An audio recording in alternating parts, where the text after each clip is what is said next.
Brought to you by Agilus Diagnostics.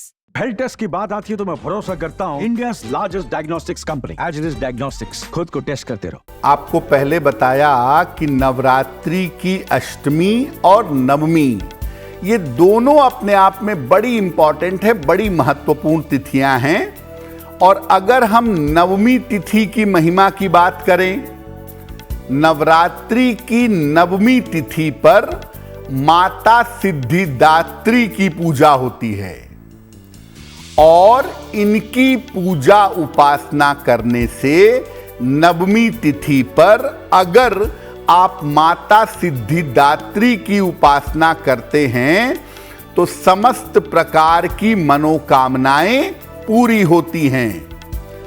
यहां तक कहा जाता है कि नवमी तिथि के दिन अगर आप केवल माता सिद्धिदात्री की पूजा कर लें तो आपको संपूर्ण देवियों की पूजा का फल मिल सकता है।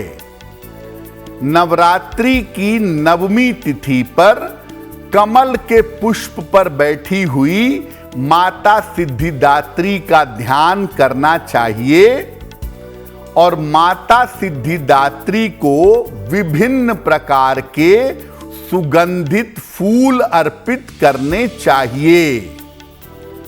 नवमी तिथि के दिन देवी को शहद अर्पित करना बड़ा अच्छा है।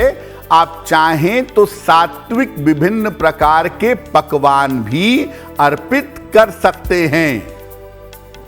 नवरात्रि की नवमी तिथि पर दुर्गा सप्तशती, दुर्गा कवच, कीलक और अर्गला का पाठ करना बहुत लाभकारी होता है।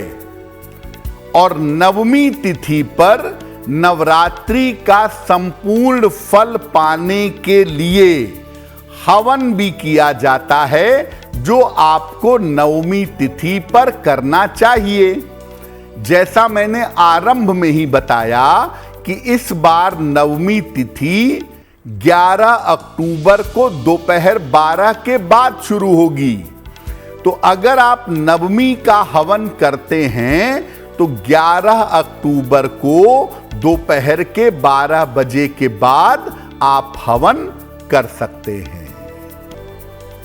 देखिए, नवरात्रि की नवमी तिथि पर नवरात्रि की संपूर्णता के लिए हवन किया जाता है। कैसे करेंगे हवन? हवन कुंड में एक लकड़ी जलाइएगा। आम की लकड़ी सबसे बढ़िया होगी, आम के पेड़ की लकड़ी। हवन कुंड में साफ शुद्ध लकड़ी जलाइए। जब लकड़ी जलने लगे तो पहले 5 बार माता का स्मरण करके पहले 5 बार घी डालिए, घी की आहुति दीजिए। इसके बाद 108 बार हवन सामग्री से आहुति देंगे और मंत्र पढ़ेंगे। ऐं ह्रीं क्लीं चामुंडाय विच्चे स्वाहा या ओम दुं दुर्गाय स्वाहा। तो मंत्र पढ़ते जाएं और आहुति देते जाएं। हवन जब समाप्त हो जाए तब भगवती से, माता से कृपा की प्रार्थना करें। और हवन जब भी आप करें संपूर्ण परिवार के साथ बैठ करके, सबके साथ एक साथ बैठ करके हवन करें तो हवन के परिणाम बड़े शुभ होंगे। देखिए, हिंदू धर्म की, हिंदू परंपरा की सबसे खास बात यह है कि हमने ईश्वर को स्त्री का सर्वोच्च स्वरूप दिया है। दुनिया के किसी भी मैथोलॉजी में स्त्रियों को ईश्वर नहीं माना गया है। केवल ये ब्यूटिफिकेशन, केवल ये खूबसूरती हिंदू धर्म में है। नवरात्रि का जो पर्व है वो केवल व्रत और उपवास का पर्व नहीं है। ये नारी शक्ति के और कन्याओं के सम्मान का पर्व भी है।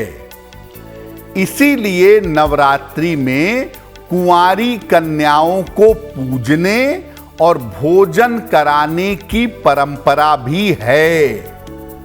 हालांकि देखिए, शास्त्र कहता है, नियम कहता है कि नवरात्रि में हर दिन पूरे 9 दिन कन्याओं की पूजा होनी चाहिए, लेकिन हम ज्यादातर लोग ऐसा व्यस्तता या जानकारी के अभाव में नहीं कर पाते। लेकिन अष्टमी को और नवमी को कन्या पूजन जरूर करना चाहिए। 2 वर्ष से लेकर के 11 वर्ष तक की कन्या के पूजा का विधान है, और अलग अलग उम्र की कन्या देवी के अलग अलग रूप को बताती है। सुभद्रा, कल्याणी, शांभवी, गौरी, यानी अलग अलग उम्र में कन्या के अंदर देवी का अलग स्वरूप आ जाता है।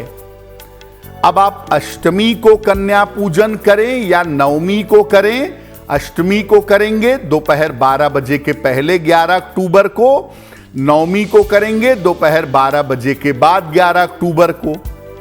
कन्या को प्रेम से अपने घर बुलाएं, ऊंचे आसन पर बैठाकर उनके चरण धुलाएं, उनकी आरती करें, उन्हें चुनरी पहनाएं और उन्हें सात्विक भोजन कराएं। इसके बाद उनको उपहार और दक्षिणा देकर उनके चरण छू करके आशीर्वाद लें।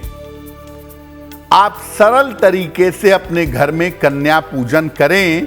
जो लोग ये कहते हैं कि मेरे घर में पैसा नहीं रहता, मुझे धन का हमेशा अभाव रहता है, ऐसे तमाम लोग अगर 8-9 कन्या नहीं भी बुला पाते, एक किसी बालिका को, एक किसी कन्या को अपने घर में बुलाकर उसका पूजन करके आशीर्वाद लें।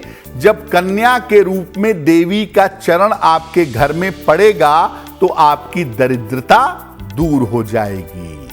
देखिए, नवरात्रि की हर तिथि अपने आप में बड़ी महत्वपूर्ण है, लेकिन अष्टमी अपने आप में बहुत इंपॉर्टेंट है। नवरात्रि के 2 दिन सबसे ज्यादा महत्वपूर्ण माने जाते हैं, अष्टमी तिथि और नवमी तिथि।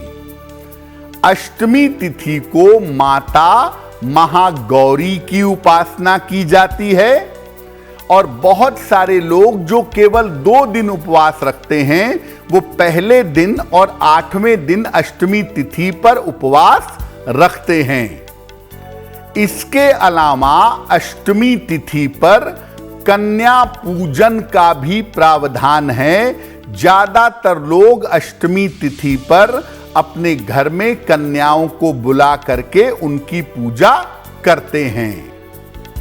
नवरात्रि की अष्टमी तिथि पर अगर आप माता महागौरी की पूजा करें तो मन चाहे विवाह का वरदान आपको प्राप्त होगा। इसके अलावा अष्टमी तिथि पर, जैसा आपको पहले बताया, एक संधि पूजा होती है अष्टमी और नवमी के बीच वाले समय में। अगर आप अष्टमी तिथि पर संधि पूजा करते हैं तो जीवन की हर मनोकामना को पूर्ण कर सकते हैं। अगर आप मुझसे जुड़ करके अपनी समस्याओं का समाधान चाहते हैं और चाहते हैं कि आपकी समस्याओं को ज्योतिष के माध्यम से सुलझाया जाए, तो आप हमसे संपर्क कर सकते हैं, जुड़ सकते हैं एस्ट्रो तक पर।